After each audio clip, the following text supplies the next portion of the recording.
그럼 이제 제가 그 리더십 10계명이라고 하는 그 리더십의 특성에 대해서 좀 살펴보도록 하겠습니다. 리더가 어떤 역할을 하는가, 어떤 특성을 가져야 되는가 하는 것을 좀 기억하기 쉽도록 제 나름대로 이렇게 생각해서 말씀드리는 건데요. 리더십을 이렇게 세로로 이렇게 쓰고 각각의 그 글자에다가 이제 맞는 단어를 이렇게 맞춰봄으로써 리더가 어떤 역할을 하는가, 어떤 행동을 하는 것이 좋은가 하는 것을 좀 기억하기 쉽게 도와드리려는 것입니다. 맨 처음에 L, 이거는 짐작하셨겠지만 listen이라는 단어가 되겠습니다. 그러니까 경청한다, 들어준다 이 말이죠. 상대방의 말을 제대로 경청해 준다는 건 결국 상대방을 인정해 주고 존중해 주는 걸 말합니다. 그러니까 리더는 항상 그 상대방이 말을 할 때 끝까지 들어줌으로써 그들을 존중한다는 태도를 나타내는 것이 참으로 중요할 거라고 보는 겁니다. 그래서 맨 처음에 리더의 L은 listen, 경청이라는 요 단어로 설명하면 되겠습니다. 그 다음에 이 단어, 이 자는 educate라는 내용을 쓰겠습니다. educate는 교육한다는 뜻이죠. 리더는 목표를 달성할 수 있도록 구성원들에게 가르쳐 줄 수 있는, 그리고 여러 가지 그 좋은 환경을 만들어 줄 수 있는 그런 사람이 되어야 됩니다. 훌륭한 리더일수록 잘 가르치는 사람이라는 말이 있듯이 이 educate, 교육하는 역할은 리더에게 굉장히 중요한 것입니다.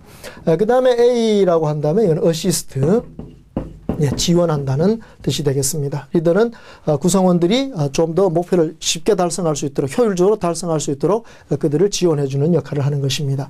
그 다음에 D는 decide라는 뜻이죠. decide, 즉 결정하는 것입니다.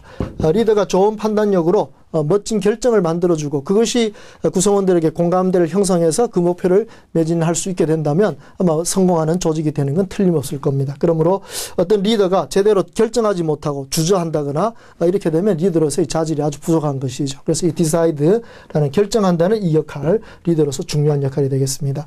다시 E가 나왔습니다. 요 E는 encourage라고 하겠습니다. encourage, 격려하는 것이죠. 그래서 좋은 리더일수록 부하들을 격려해주고 칭찬해주고 하는 그런 역할을 한다는 것입니다. 그 다음에 이제 R, 이것은 respond라는 단어인데요. 반응이라는 뜻이죠. 그러니까 리더는 환경의 변화에도 이렇게 반응해야 되고 또 어떤 팀원들, 부하들의 어떤 요구, 상황에 대해서도 반응할 줄 알아야 됩니다. 환경이 변화했는데도 전혀 무책임하게 아주 반응이 없이, 또 부하들이 뭔가를 요구하는데도 거기에 대해서 아무런 반응도 나타내지 않는다면 사실 그런 리더를 믿고 따라가기는 굉장히 어려울 겁니다. 나중에 그 리더십의 그 핵심 역량에도 나옵니다만 이 responsibility라는 책임감이라는 그 핵심 역량은 바로 이 respond라는 여기에서 이제 기원한 것이니까 바로 이 반응한다는 이것을 리더의 역할에 중요한 것으로 들 수가 있겠습니다. 그 다음에 S가 보이시죠? S는 지금 우리가 서번트를 방금 배우셨듯이, 서번트 리더를 배우셨듯이 바로 serve, 즉 봉사한다는 역할을 말하겠습니다. 그 다음에 H가 있는데요. 요게 이제 제가 좀 특별하게 주장하는 단어입니다. 그래서 이것은 humanize라고 풀겠습니다. humanize, 죄송합니다. humanize.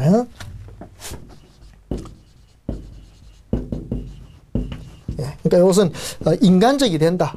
인간적으로 행동한다. 뭔가를 좀 인간답게 행동한다. 이런 의미를 갖고 있습니다.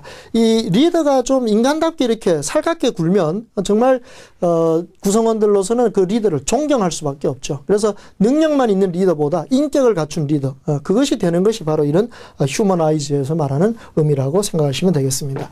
그 다음에 여기 I가 있는데요. I는 아까 우리 리더십의 정의에서 보셨듯이 그 영향력을 미치는 influence라는 거죠. 그래서 영향력, 권력을 행사하는 것이 아니라 영향력을 행사함으로써 부하들이 정말 믿고 따라올 수 있도록 해주는 그러한 힘을 말하고 그러한 역할을 말하는 것입니다.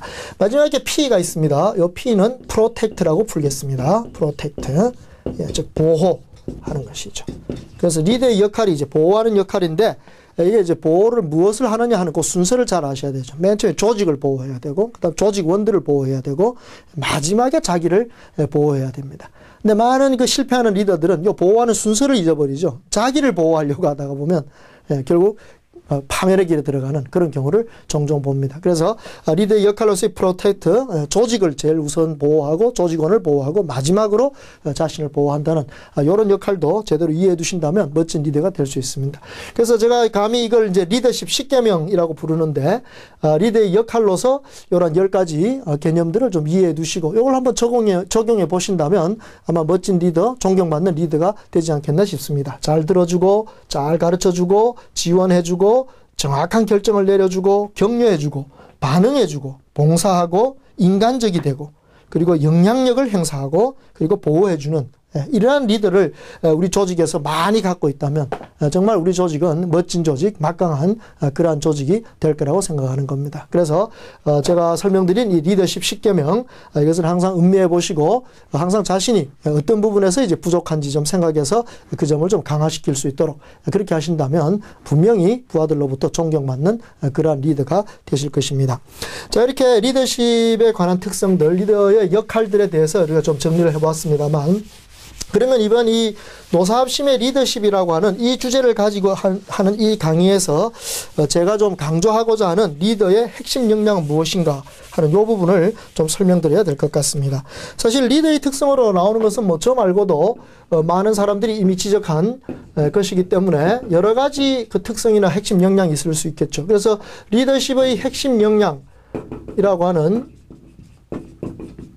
역량이라는 말 요즘 많이 쓰죠. 컴피턴시라고 해가지고 그 중에서도 핵심 코어 컴피턴시라고 하는 이 리더십의 주요한 특성이 무엇인가, 무엇을 강조해서 그것을 개발할 것인가 하는 요 점을 우리가 좀 논의할 필요가 있는데 제가 이번 이 노사합심의 리더십 강의에서 강조하고자 하는 핵심 역량은 3가지입니다. 3가지 요걸 정리를 먼저 하고 가면 아마 이번 강의 전체를 이해하시는 데 도움이 될 것입니다. 첫 번째는 책임감입니다. 두 번째는 전문성입니다.